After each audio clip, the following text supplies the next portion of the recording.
Okay, so welcome to this next video in which we're discussing the pathology of asthma.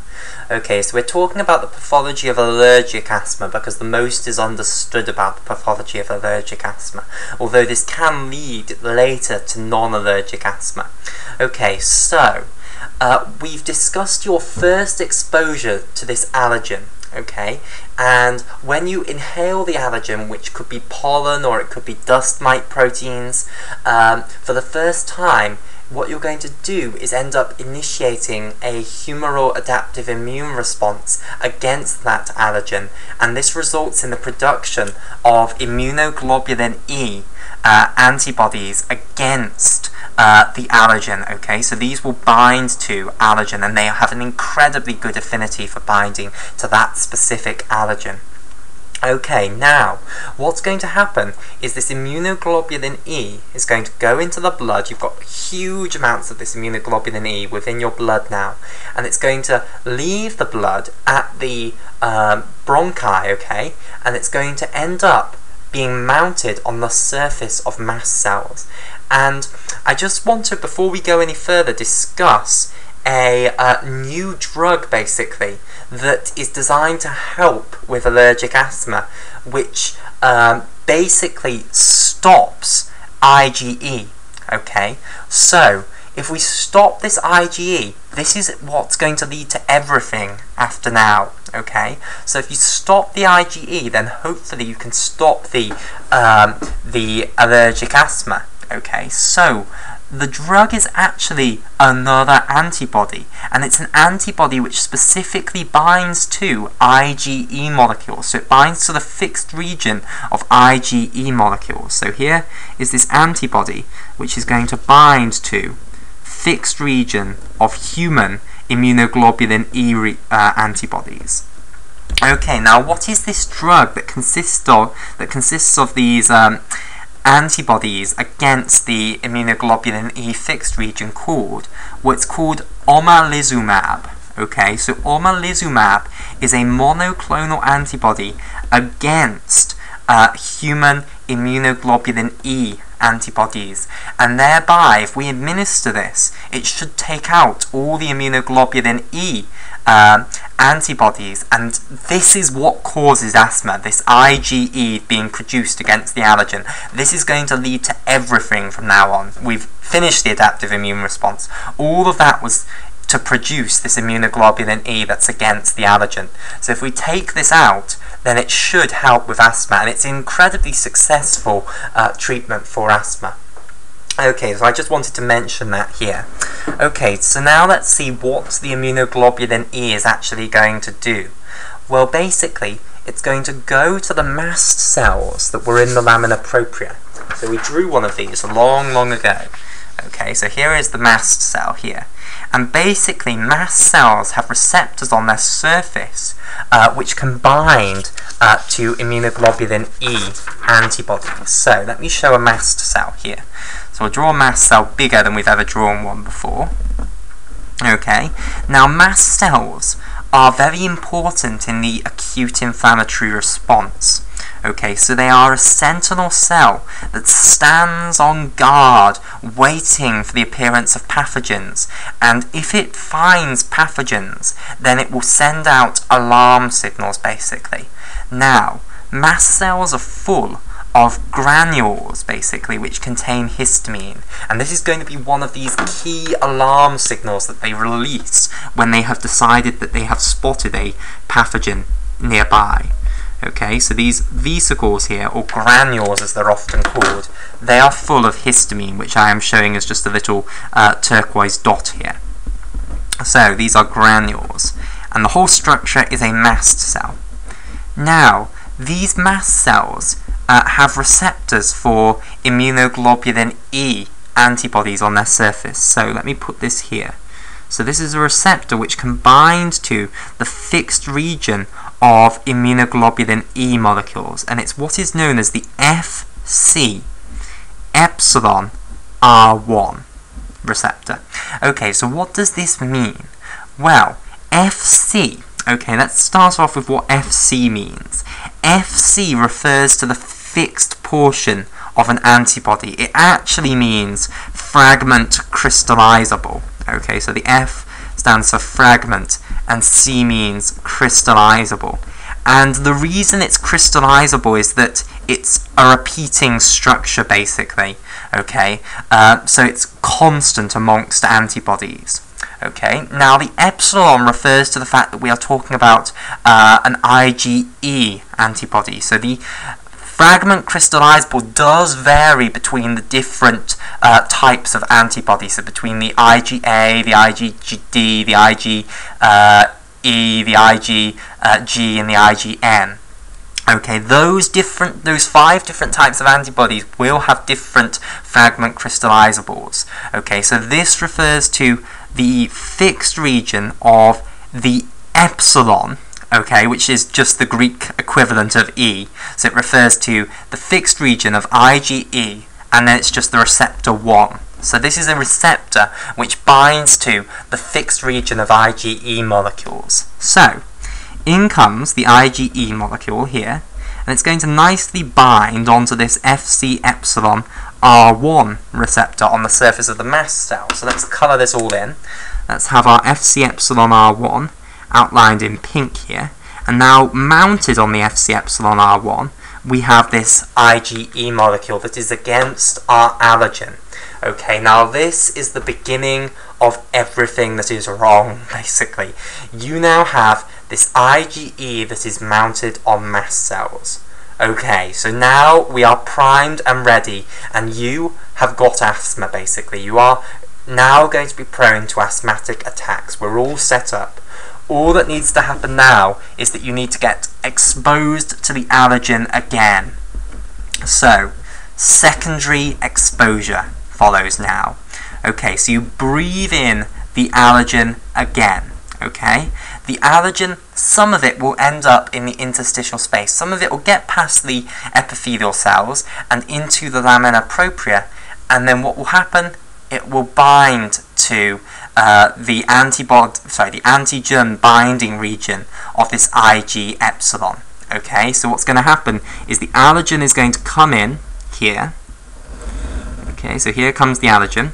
It's going to bind to the antigen binding site of the IgE that is mounted on the surface of these mast cells. Now, what does that trigger? Okay, well, the thing that you have to understand is that there are multiple Fc epsilon R1s on the surface of this mast cell. Okay, so maybe here is another Fc epsilon R1. Okay, let me colour it in the same colour. Okay, so here in pink. And basically, there are other Ig epsilon, or immunoglobulin E molecules mounted on this one. Okay, and maybe this IgE is targeted against that same allergen, basically. And it might also be able to bind to that allergen over here. So what you're going to get is cross-linking between these Fc epsilon R1 receptors. So you're going to get loads of Fc epsilon R1 receptors accumulating together. And what this triggers is it triggers a rise in calcium in the cytoplasm of the mast cells. So what's going to happen is you're going to get calcium going up. So this cross-linking that you're going to get is going to cause calcium to go up within the cytoplasm of these mast cells. Now, the first thing that triggers is it triggers exocytosis of these histamine granules. So these histamine granules are going to be exocytosed. So it's just like in neurons, where the calcium signal causes the exocytosis of neurotransmitter vesicles. In the mast cells, again, calcium is going to trigger the exocytosis of these vesicles or granules that are full of histamine, and therefore you're going to get the release of histamine into the interstitial space. Okay, so you've now got a cry for help occurring all over the lamina propria of the bronchi, basically. Okay, so histamine's being released everywhere. Now, what else do these mast cells do? Because they don't just release histamine, they release other scary molecules as well. Okay, so let's talk about some of the other molecules they're going to release. So, calcium is also going to lead to the activation of an enzyme known as the cellular phospholipase A2. Okay, so cellular phospholipase A2 is an enzyme which usually lurks in the cytoplasm of cells. Okay, however, it has a domain known as a C2 domain, and when calcium binds to the C2 domain, so let me draw this here. So let's say this is the cellular phospholipase A2, which is often denoted as C for cellular, PL for phospholipase, and then A2. Then it has what's known as a C2 domain over here, which is just a special motif within a protein which is capable of binding to calcium. Okay, and the calcium is going to come over here and bind to this C2 domain here. Okay, and this will then trigger the phospholipase A2 to migrate from the cytoplasm to the cell membrane. So you'll get transmigration, and then once it gets to the cell membrane, the inner leaflet of the phospholipid bilayer, it's going to start working on a component of the phospholipid bilayer. Okay, it's going to start breaking down molecules known as phosphatidylcholine molecules. Okay, so let me show you the structure, or at least a cartoon structure, of a phosphatidylcholine molecule. Okay, so let's start with what a normal phospholipid in the membrane looks like. So if I bump out the membrane somewhat, so I'll draw a bigger picture of the phospholipid bilayer here, then a normal phospholipid I will draw like so. Okay, so let's colour in the different portions here. So we have these two long-chain carboxylic acids here in orange, which are esterified to the first and second alcohol groups of the glycerol molecule. Okay, so in green, this horizontal line represents the glycerol molecule. Okay, so let me colour these in. Well, sorry, label them up rather than colour them in. I've coloured them in.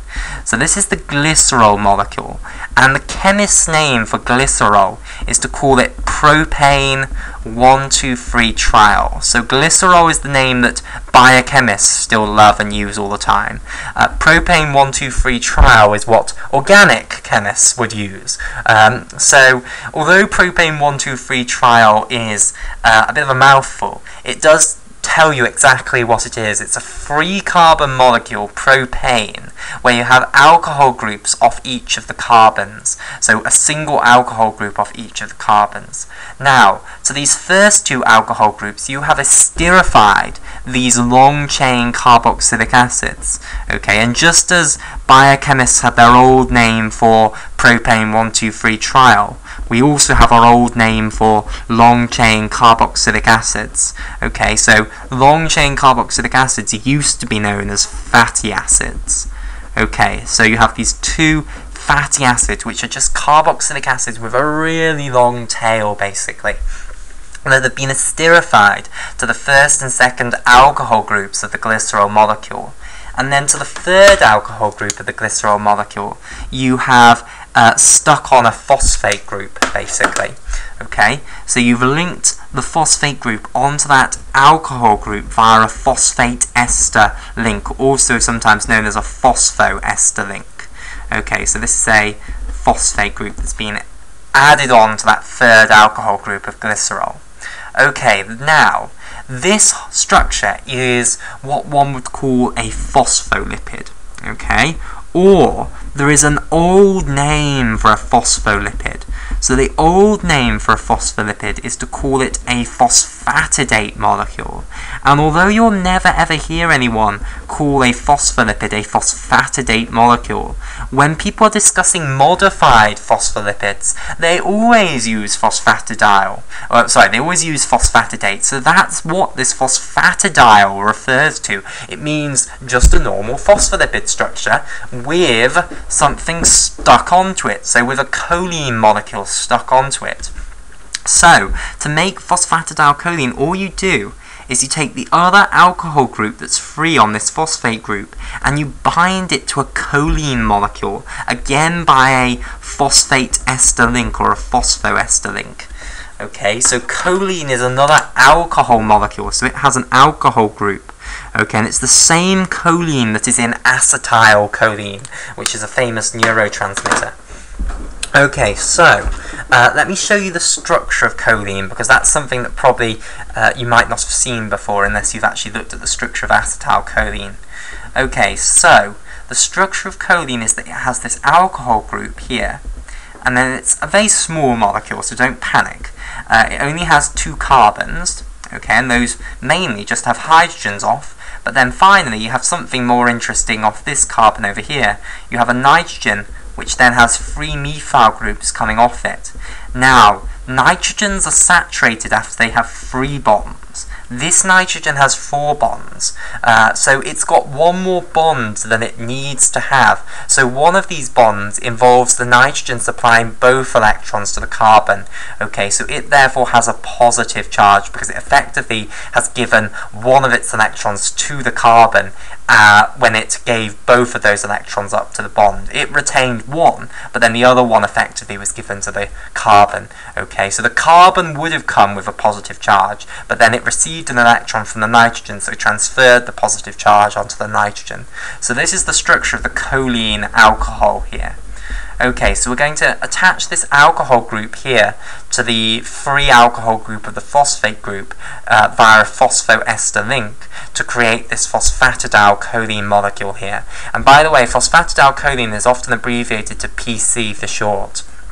And I hope what you can understand is that it's just a modified phospholipid. It's nothing special, basically. It's not a protein, it's not a carbohydrate molecule. Instead, it's just a modified phospholipid. It's a phospholipid with a bigger head, with this choline molecule stuck onto its head. Okay, so what is cellular phospholipase A2 going to do to phosphatidylcholine? Okay, so it's going to cut off the second long-chain carboxylic acid. It's going to hydrolyze the ester link between the second alcohol group of the glycerol molecule and the carboxylic acid group of this second fatty acid that is within the phosphatidylcholine molecule. So it's quite difficult to show this without making it look as though we're cutting off the first long-chain carboxylic acid as well. So I'll try my best. So we're going to cut there, basically. Okay, I might show it better if I do it in black. We're going to cut here. Okay, we're going to cut the bond between that second long-chain carboxylic acid and the second alcohol group, and it'll become very obvious when I show you the products. Okay, now both of these products are going to remain in the cell membrane, so I'll draw the cell membrane again, because unfortunately there isn't space to show them up there. Okay, so the first product that you're going to get is going to be what's left over after you've cut off that second fatty acid. Okay, so here we go. So you've cut off the second fatty acid, so you just have a free alcohol group there now. And in orange here is the first fatty acid, which is still there. In green here is the glycerol molecule, which is still the backbone for the whole structure. And in pink here is the phosphate group. And then in blue, this is the choline molecule down here. Okay, so what is the name for this molecule here now? Well, this is what is known as lysophosphatidyl-choline. Okay, so once you've chopped off the second position long-chain carboxylic acid, it's now known as lysophosphatidyl-choline, and those should be one word, of course. Right, the other product is then this long-chain carboxylic acid, which was esterified to the second alcohol group of the glycerol molecule. Now, which long-chain carboxylic acid do you generally have esterified to the second alcohol group of a glycerol molecule in a phosphatidylcholine molecule?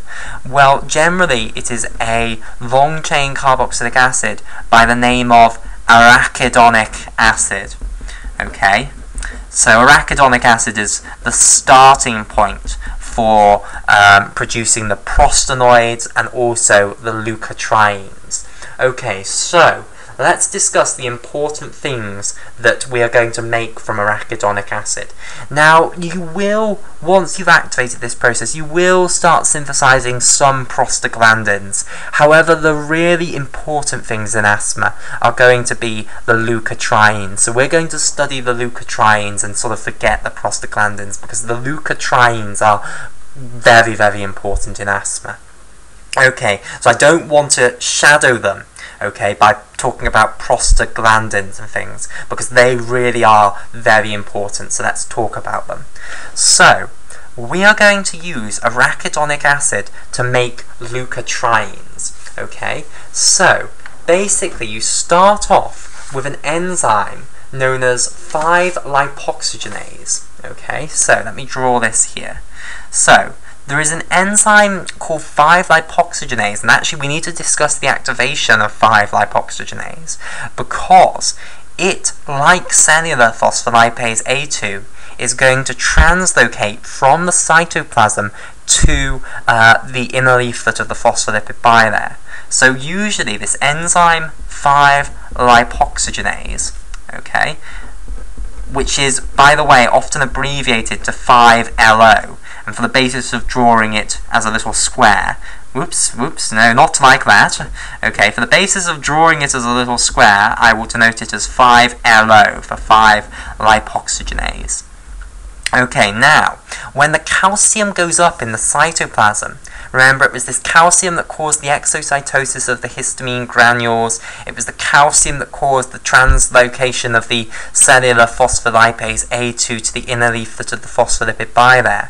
Calcium is also going to bind to 5-lipoxygenase and cause its translocation to the inner leaflet of the phospholipid bilayer. And when it gets to the inner leaflet of the phospholipid bilayer, it's going to start acting on arachidonic acid. And we'll continue this discussion in the next video.